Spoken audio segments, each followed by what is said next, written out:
From the CISO series, it's Cybersecurity Headlines. These are the cybersecurity headlines for Thursday, September 25th, 2025. I'm Sarah Lane.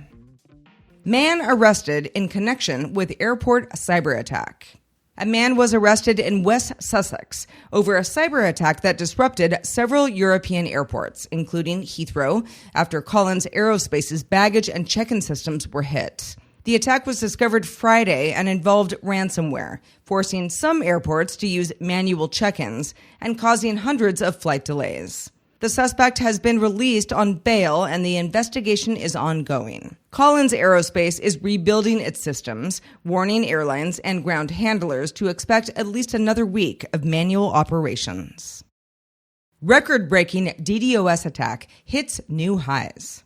Cloudflare blocked a record-breaking DDoS attack targeting a European network infrastructure company, peaking at 22.2 terabits per second and 10.6 billion packets per second over 40 seconds. The attack, possibly powered by the A0 botnet, involved over 404,000 unique IPs across 14 ASNs and used a UDP carpet bomb targeting tens of thousands of ports on a single IP.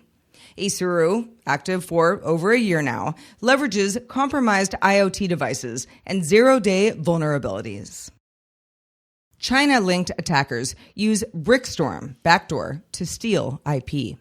Mandiant says suspected Chinese hackers are deploying a new Linux-focused backdoor called BRICKSTORM to steal intellectual property and sensitive data from law firms, software-as-a-service providers, and tech companies.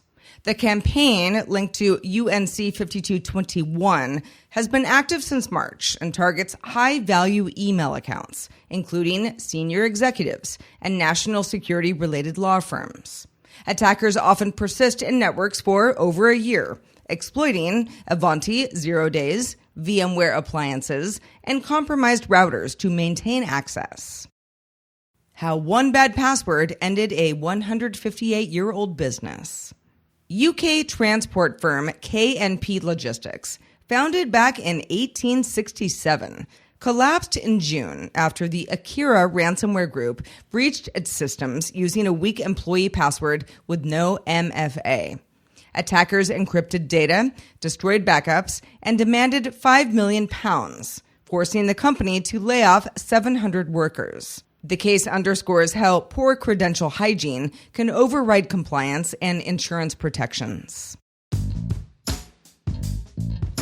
Huge thanks to our sponsor, Conveyor. Security reviews don't have to feel like a hurricane. Most teams are buried in back-and-forth emails and never-ending customer requests for documentation or answers. But Conveyor takes all that chaos and turns it into calm. AI fills in the questionnaires, your trust center is always ready, and sales cycles move without stalls. Breathe easier. Check out Conveyor at www.conveyor.com. Cisco warns of iOS zero-day vulnerability exploited in attacks. Cisco patched a zero-day in iOS and iOS XE, exploited in active attacks through the SNMP subsystem. The stack-based buffer overflow lets low-privileged attackers cause denial of service or, with higher privileges, gain root access on iOS XE devices. Exploitation was seen after admin credentials were compromised. Cisco advises upgrading immediately, since no full workarounds exist beyond restricting SNMP access.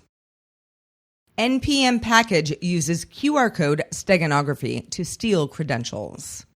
Socket researchers discovered a malicious NPM package called Fezbox that hid its payload inside a QR code to steal usernames and passwords from browser cookies.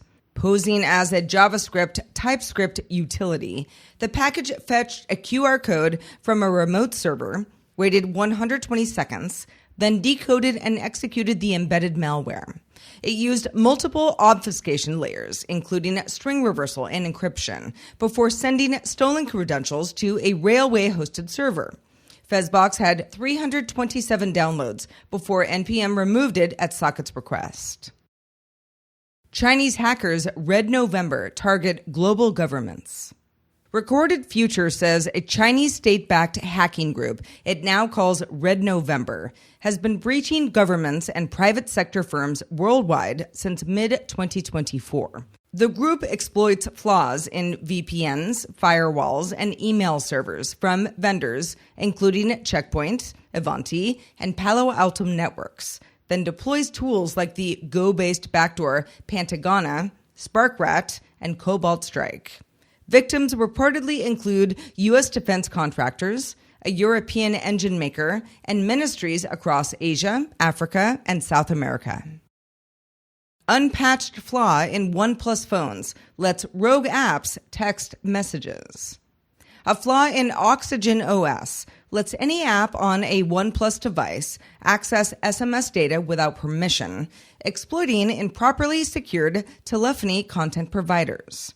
Rapid7 confirmed the vulnerability on multiple models, including the OnePlus 8T and the 10 Pro, and published a POC after OnePlus ignored repeated disclosure attempts. The issue affects Oxygen OS versions 12 through 15 and could allow blind SQL injection to reconstruct SMS content. Users are advised to limit apps, use reputable sources, switch from SMS-based to FA, and rely on end-to-end encrypted messaging until a patch is released. If you want to help make great content for the CISO series, well, we've got a great way for you to participate. We need our listeners to fill out a quick 5-question survey. They're Family Feud-style questions, and your responses will be used in an upcoming live event. It should be very fun. If you've got an extra minute, we would love to hear from you. Head on over to cisoseries.com/participate to fill it out. And if you have thoughts on the news from today or about our show in general, be sure to reach out to us at feedback@cisoseries.com. I am Sarah Lane reporting for the CISO series. Thanks for being with us, and we'll talk to you next time. Cybersecurity headlines are available every weekday. Head to cisoseries.com for the full stories behind the headlines.